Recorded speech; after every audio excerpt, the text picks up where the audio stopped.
रोहिंग्याओं को आश्रय देने वालों के खिलाफ कार्रवाई। जम्मू में पुलिस ने विभिन्न जगहों पर की छापेमारी। अवैध रूप से अर्जित भारतीय दस्तावेज किए जब्त।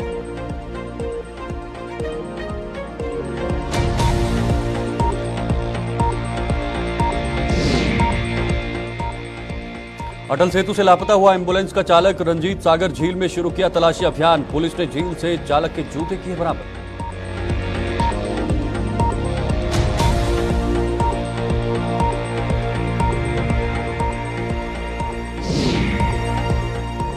अपनी हालत पर रो रहा पथराड़ा का स्कूल। पानी जैसी बुनियादी सुविधा से वंचित बच्चे, एक टीचर के कंधों पर स्कूल की जिम्मेदारी।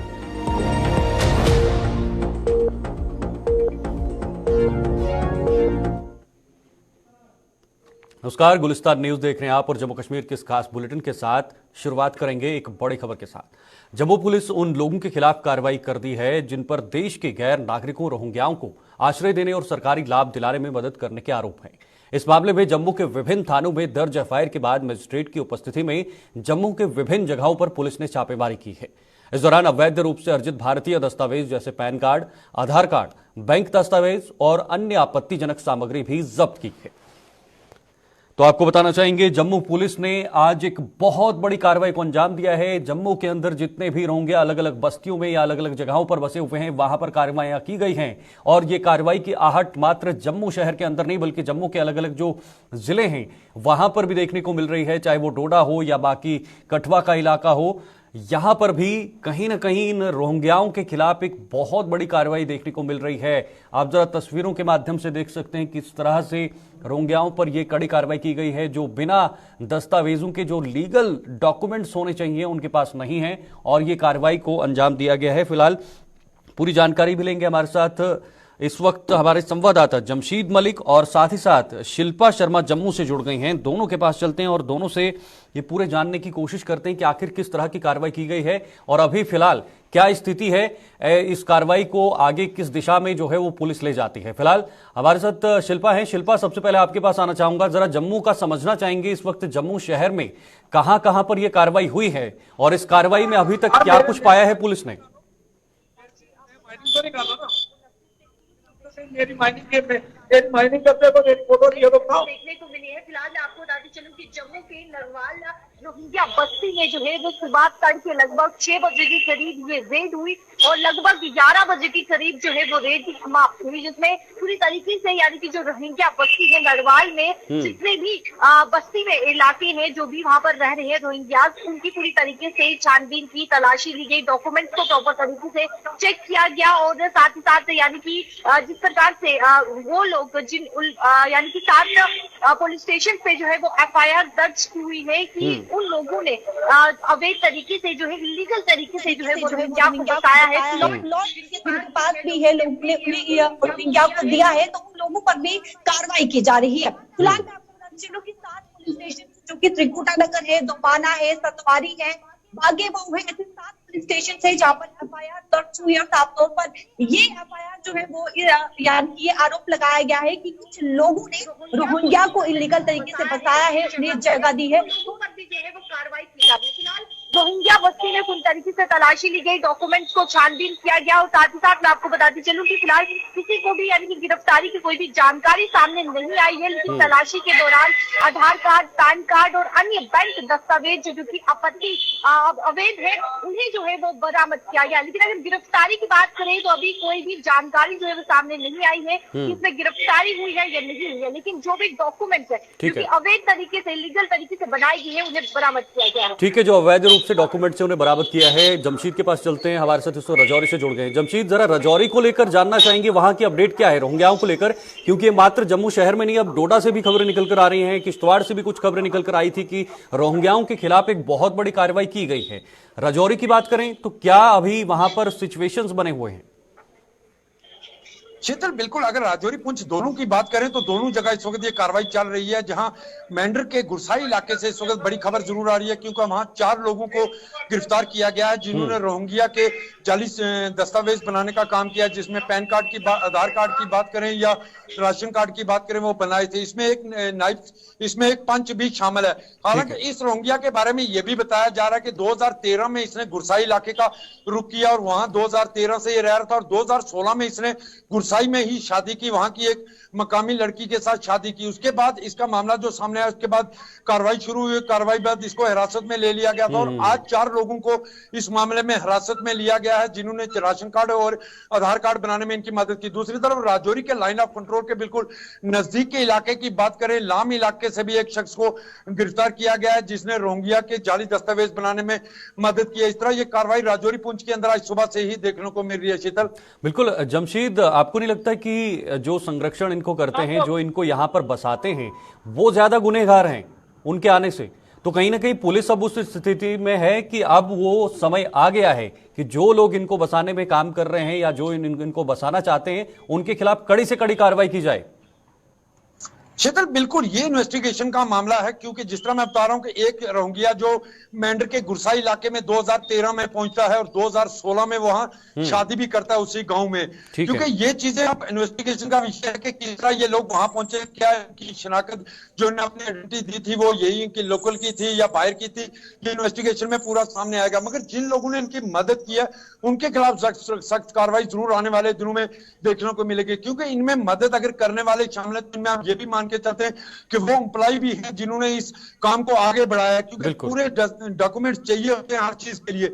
अगर उन लोगों ने इनके आधार कार्ड बनाए हैं या उनके राशन कार्ड बनाए, इसका मतलब उनको जाली डॉक्यूमेंट्स दिए गए, उन डॉक्यूमेंट्स बनाने में भी कुछ लोगों ने मदद की होगी। इन्वेस्टिगेशन का विषय, इसमें मजीद और लोगों के खिलाफ भी कार्रवाई हो सकती है आगे आने वाले दिनों में। शीतल, बिल्कुल। शिल्पा, क्या इस कार्रवाई से यह समझा जा सकता है कि अब जो पुलिस है वो जड़ों तक पहुंचना चाहती है? कहां इसकी जड़ें हैं, कितनी मजबूत हैं और इन जड़ों को कैसे काटना है, क्या ये कार्रवाई बताती है?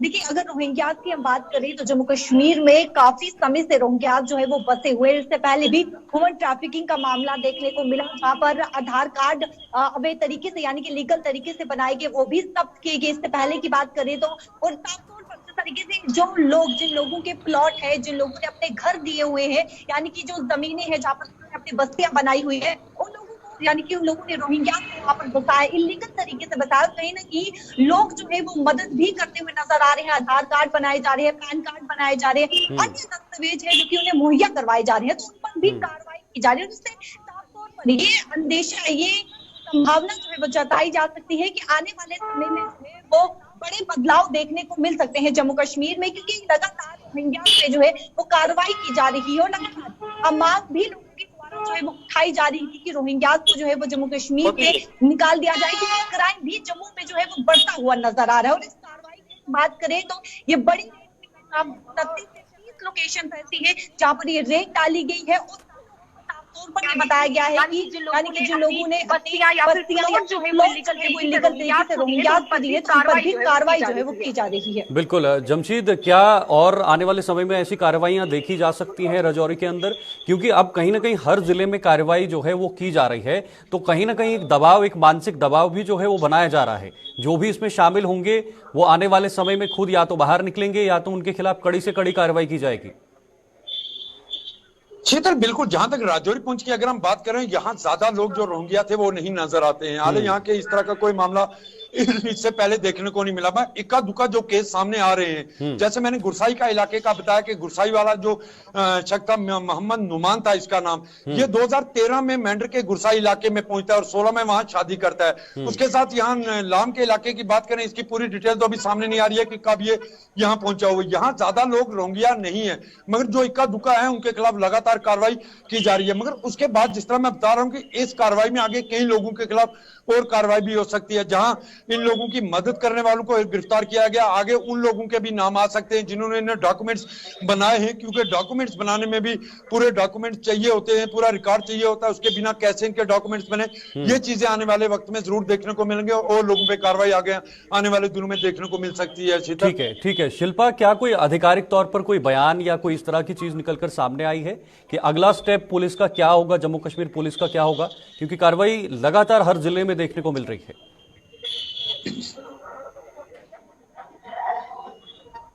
जी शिल्पा, आप सवाल सुन पा रहे हैं? जी, क्या आधिकारिक तौर पर कोई बयान या इस तरह की चीजें निकलकर सामने आई है पुलिस की तरफ से कि अगला स्टेप क्या होने वाला है पुलिस का, किस तरह से आगे की कार्रवाई होने वाली है?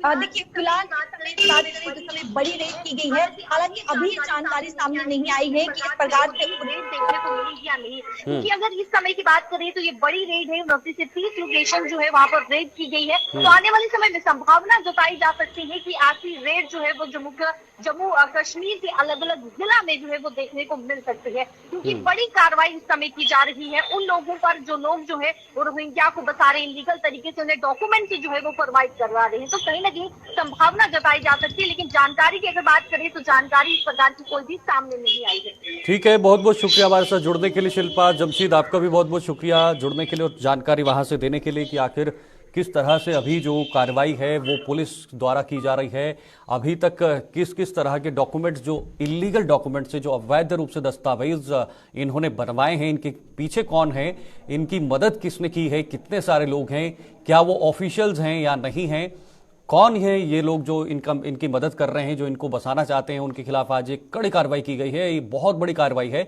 ये मात्र जम्मू में नहीं बल्कि जम्मू के जो आसपास जो एडजॉइनिंग जो जिले हैं वहां पर की गई है। जैसे हमने आपको राजौरी की अपडेट दी, उसके बाद किश्तवाड़ से भी ये खबर सामने आई थी। कल के डेट में किश्तवाड़ से भी कुछ रोहिंग्याओं को गिरफ्तार किया गया था।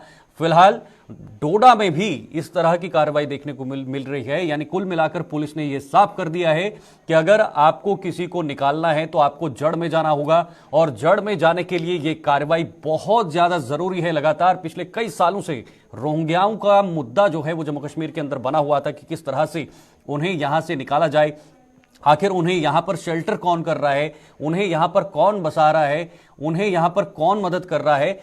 फिलहाल उसकी कमर तोड़ने की ये कोशिश जो है वो की जा रही है कि आखिर कैसे रोहिंग्याओं के खिलाफ बड़ी कार्रवाई की जाएगी। फिलहाल ये एक बहुत बड़ी कार्रवाई है और कुछ इलीगल डॉक्यूमेंट्स, कुछ दस्तावेज जो हैं फिलहाल के लिए पुलिस ने बरामद किए हैं, और साथ ही साथ एफआईआर भी दर्ज हुई हैं। कई सारे लोगों के खिलाफ एफआईआर भी दर्ज हुई हैं कि आखिर ये किस तरह के लोग हैं, इनकी मानसिकता क्या है जो ऐसे रोहिंग्याओं को यहां पर बसाने की कोशिश कर रहे हैं। और ये कहीं ना कहीं एक मानसिक दबाव भी पूरे जम्मू के अंदर, जम्मू के हर जिले में जहां पर भी रोहिंग्या बसे हुए हैं या उनकी मदद करने की कोशिश कर रहे हैं, उनको भी एक संदेश यहां पर पुलिस की तरफ से है कि आखिर अब अगर इस तरह की आप कार्रवाई करेंगे, आप किसी बाहरी को आप शेल्टर करेंगे तो आपके खिलाफ भी कड़ी कार्रवाई हो सकती है। फिलहाल पुलिस ने इस कार्रवाई के बाद अभी इसका क्या कुछ निकलकर सामने आएगा ये देखना होगा। शाम तक इंतजार रहेगा कि अभी फिलहाल इस कार्रवाई के बाद क्या निकलकर सामने आएगा। लेकिन कहीं ना कहीं जो एफआईआर दर्ज हुई हैं उनके आधार पर अब आगे की कार्रवाई भी पुलिस शुरू करेगी, और उसके साथ साथ क्या गिरफ्तारी होगी या नहीं। फिलहाल जम्मू से कोई गिरफ्तारी नहीं हुई है, लेकिन देखना होगा कि क्या एफआईआर के आधार पर आगे कुछ जांच में जो निकलकर आता है, क्या उसमें उसके बाद जो है यहां पर गिरफ्तारी होने की संभावना है या नहीं, या किस तरह से ये कार्रवाई जो है ये होगी, ये देखना होगा।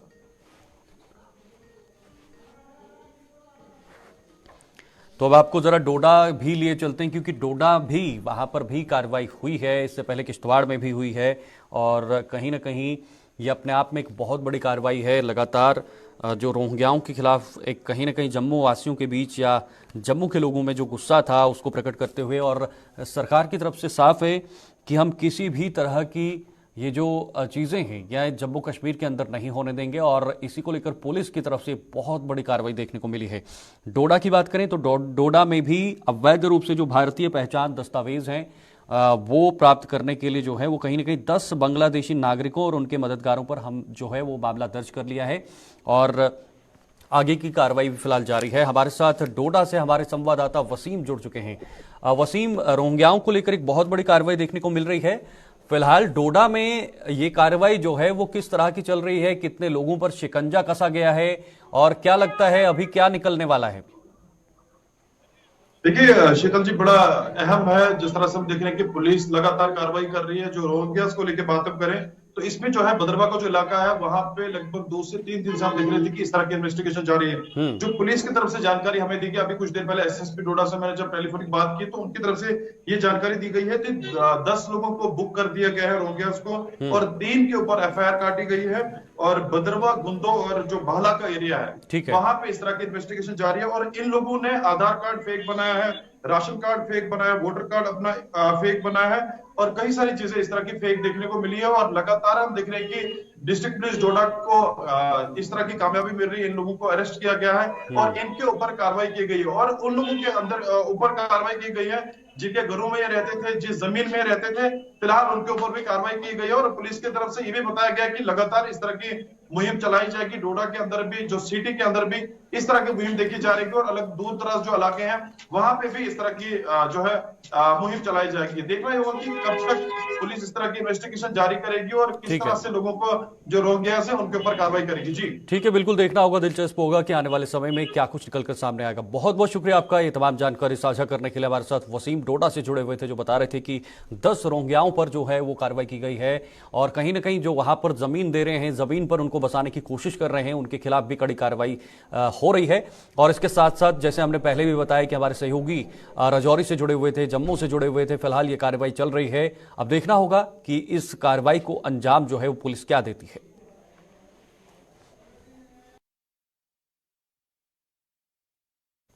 तो वहीं अटल सेतु से 108 एम्बुलेंस का चालक संदिग्ध परिस्थितियों में लापता हो गया। इस घटना की सूचना मिलते ही पुलिस के उच्च अधिकारी मौके पर पहुंचे और एम्बुलेंस चालक को तलाश करने के लिए रंजीत सागर झील में सर्च ऑपरेशन शुरू किया। सर्च ऑपरेशन के दौरान पुलिस ने झील से एम्बुलेंस चालक के जूते भी बरामद किए हैं। चालक की पहचान अमन कुमार पुत्र सुभाष निवासी सुरजन तहसील बनी के रूप में की गई है। इस खबर पर और जानकारी लेंगे, लेकिन पहले आपको बताएंगे कि किस तरह से ये एम्बुलेंस का चालक जो है वो संदिग्ध परिस्थितियों में वहां से गायब हो गया। हालांकि फिलहाल पुलिस ने वहां पर जांच पड़ताल शुरू की है और इस जांच पड़ताल में, सर्च ऑपरेशन में जो है वो पाया गया है कि जो चालक था उसके जूते बरामद किए हैं। तस्वीरों में भी आप देख सकते हैं ये जूते फिलहाल वहां पर बरामद किए गए हैं और पहचान जो हुई है ये अमन कुमार पुत्र सुभाष निवासी सुरजन तहसील से हुई है, यानी तहसील बन्नी से हुई है।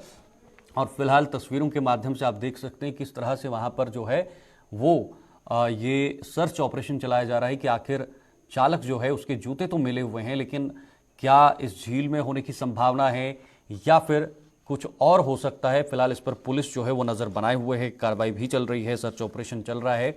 और अब देखना होगा कि इस सर्च ऑपरेशन के बाद पुलिस के हाथ क्या लगेगा और क्या ये जो एम्बुलेंस का चालक है क्या वो इसी झील में हो सकता है, डूबने की कोई संभावना है या फिर कोई अन्य यहाँ पर मामला है। उसको लेकर पुलिस किस दिशा से जांच करती है, पुलिस किस कोण से जांच करती है, वो देखना होगा। लेकिन फिलहाल आपको बताना चाहेंगे कि जो अटल सेतु से 108 एम्बुलेंस का चालक जो है वो संदिग्ध परिस्थितियों में फिलहाल लापता हो गया है। हमारे साथ अधिक जानकारी के लिए रंजीव जुड़ चुके हैं। रंजीव, ये कैसे जो चालक है वो लापता हुआ है, वजह क्या है और अभी तक क्या पुलिस के हाथ लगा है?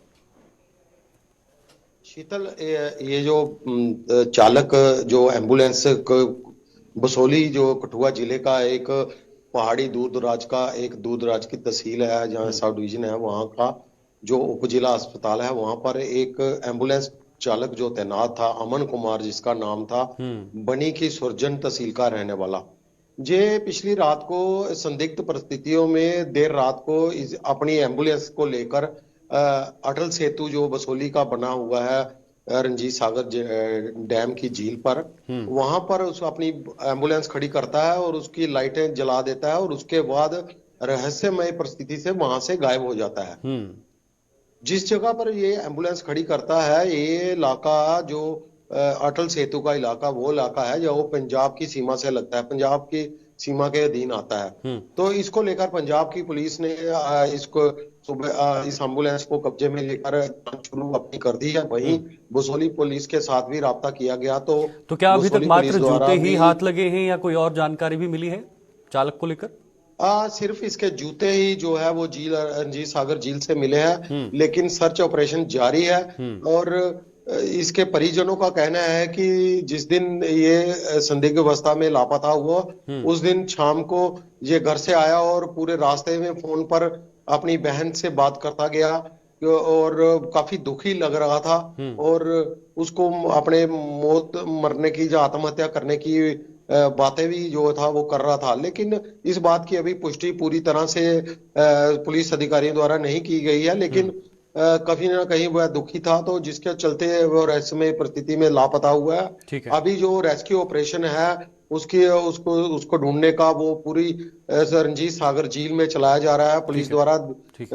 बिल्कुल इस तरीके से चलाया जा रहा है कि शायद उसकी कहीं ना कहीं तलाश हो जाए, लेकिन आसपास के इलाकों में खासकर पंजाब का इलाका जो साथ लगता है, हिमाचल का लगता है, वहां पर भी उसकी तलाश के लिए अभियान जो है वो पुलिस ने शुरू कर दिया, लेकिन इस तरह का मामला आने के बाद इलाके में काफी हड़कंप मचा हुआ है। बिल्कुल बिल्कुल, बहुत बहुत शुक्रिया आपका ये तमाम जानकारी साझा करने के लिए। रंजीव मेहता हमारे साथ जुड़े हुए थे, हमारे संवाददाता, और हीरानगर से इन्होंने बताया कि एक चालक जो है वो अचानक वहां से गायब हो गया, अपनी गाड़ी लगाकर। एम्बुलेंस चालक था। फिलहाल वहां पर पुलिस ने सर्च ऑपरेशन भी शुरू कर दिया है और अब देखना होगा कि कब तक ये सफलता पुलिस के हाथ लगेगी।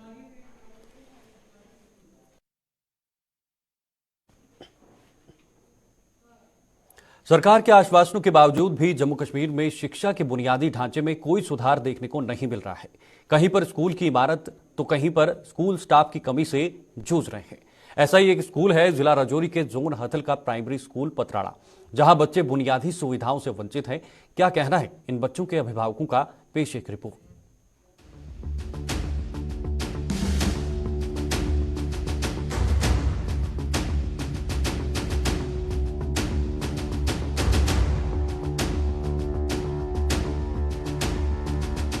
ये किसी प्राचीन इमारत के खंडहरात नहीं है, बल्कि ये गवर्नमेंट प्राइमरी स्कूल पतराड़ा का शौचालय है। खंडहरात में तब्दील स्कूल का शौचालय स्कूल की खस्ता हालत की कहानी बयां कर रहा है। शौचालय के साथ साथ स्कूल का किचन भी जर्जर हालत में पहुंच चुका है, जो कभी भी जमींदोज हो सकता है। बाथरूम तब ने देखा NYCC वाला जितनी थी जरूरत उत लगा मैं तरह टीचर, फिजिकल टीचर यहाँ आगे पीछे हमारा गिरदनों पर लगा हुआ है, आंगनबाड़ी सेंटर आगे पीछे, लेकिन एक मास्टर लीव के बगैर तो और कोई हमने नजर आज तक नहीं आया। स्कूल की इतनी बुरी हालत है, ये बिल्डिंग, रसोई, जो उधर पे ग्राउंड, क्या बुरा हाल है यहाँ का। बच्चे यहाँ पर एक टीचर है बेचारा, वो कभी डाक देने चले जाता है, कभी कहीं बेचारे उसको ड्यूटी भेज देते हैं, तो यहाँ पर बुरा हाल है। स्कूल की बुरी हालत है, यहाँ पर देखो कितने खड्डे पड़े हुए हैं। और किचन बाथरूम बुरा हाल है बाथरूम का, उधर बड़े बड़े खड्डे पड़े हुए, लेंटर नीचे आ के। जेडे साडा स्कूल है ना प्राइमरी स्कूल पतराड़ा, ਇਹਦੇ ਵਿੱਚ ਡਿਵੈਲਪਮੈਂਟ ਤਾਂ ਹੈ ਨਹੀਂ ਕੋਈ ਵੀ, ਠੀਕ ਹੈ। ਇਹਦੀ ਹਾਲਤ ਇੰਨੀ ਵਿਗੜੀ ਹੈ ਕਿ ਬੱਚੇ ਘਰੋਂ ਭੇਜਣੇ ਦਿਲ ਨਹੀਂ ਕਰਦਾ ਸਕੂਲ। ਸਾਡੇ ਬੱਚੇ ਵੀ ਪੜ੍ਹਦੇ ਨੇ, ਨਾ ਇੱਥੇ ਪੜ੍ਹਾਈ, ਨਾ ਇੱਥੇ ਟੀਚਰ, ਨਾ ਇੱਥੇ ਕੋਈ ਆਇਆ। ਸਭ ਤੋਂ ਬੜਾ ਸਮਾਧਾਨ ਹੈ ਟੀਚਰ ਚਾਹੀਦੀ ਸਕੂਲ 'ਚ। ਕਿਚਨ ਦੀ ਹਾਲਤ ਇੰਨੀ ਬੁਰੀ ਹੈ ਕਿ ਇੱਥੇ ਬਹਿਣ ਦਾ ਦਿਲ ਨਹੀਂ ਕਰਦਾ। ਦੇਖਣ ਦਾ ਤਾਂ ਬਹਿਣਾ ਤਾਂ दूर ਦੀ ਗੱਲ ਹੈ। ग्राउंड है, बाथरूम है नहीं है, पानी की सुविधा है नहीं है। दूर दराज के इलाकों से पैदल चलकर आने वाले बच्चों के लिए इस स्कूल में पीने के लिए पानी तक की व्यवस्था नहीं है, जिसके कारण इन बच्चों को अपनी किताबों के बैग के साथ साथ पानी की बोतल भी घर से उठाकर लानी पड़ती है। पानी की व्यवस्था न होने के कारण बच्चों के लिए मिड डे मील बनाने में भी परेशानियों का सामना करना पड़ता है। यहाँ कोई मुझे स्कूल बिल्डिंग की रिपेयर की भी जरूरत है सर। पानी की मेन समस्या है, मिड डे मील के लिए काफ़ी पानी चाहिए, जितना पानी छोटे बच्चे में भेज नहीं सकता। कोई यहाँ नहीं व्यवस्था, पानी यहाँ से जाते हैं छोटे बच्चे यहाँ से 2 किलोमीटर पार पैदल, वहां से जो सुबह बोतल में लाते हैं थोड़ा सा पानी, वो दिन को पी लेते हैं।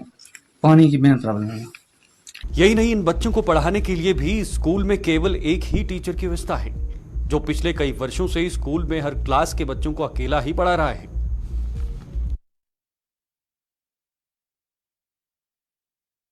हमारा स्कूल की तो हमने अपनी अखी हालात देख ली।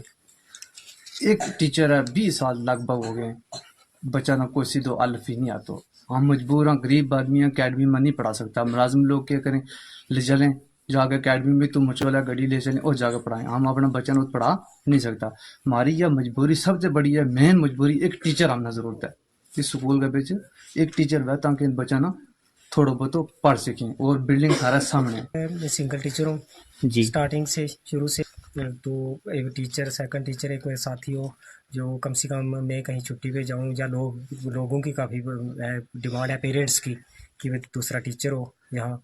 ग्रामीणों के मुताबिक इस स्कूल में उन्होंने पिछले कई वर्षों से एक टीचर के अलावा किसी दूसरे को नहीं देखा है, न किसी टीचर को और न ही किसी अधिकारी को।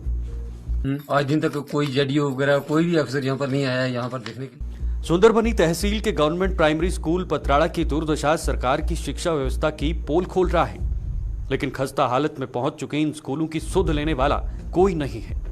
सुंदरबनी से लवली शर्मा के साथ अश्वनी चंदेल की एक खास रिपोर्ट।